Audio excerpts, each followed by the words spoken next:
Você conseguiu ver a foto que eu postei aqui no WhatsApp? Tá aí o número até e tal, tu já salva pra tu não perder de ver as fotos que eu posto.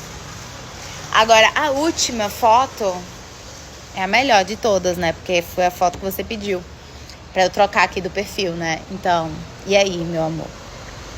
Você já viu a foto? Não viu a foto? Tirei por causa de você, viu? Que você pediu. Ah, essa foto do perfil não tá legal. Muda a foto. Então, me dá tua opinião lá. Me diz se você gostou, se você não gostou.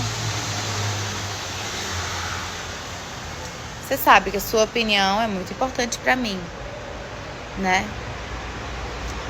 Sem você, bom.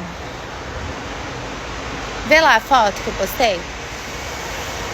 Porque senão vai acontecer que nem aconteceu da outra vez. Você pediu pra eu tirar uma foto, eu tirei a foto e você nem viu. Vê aí.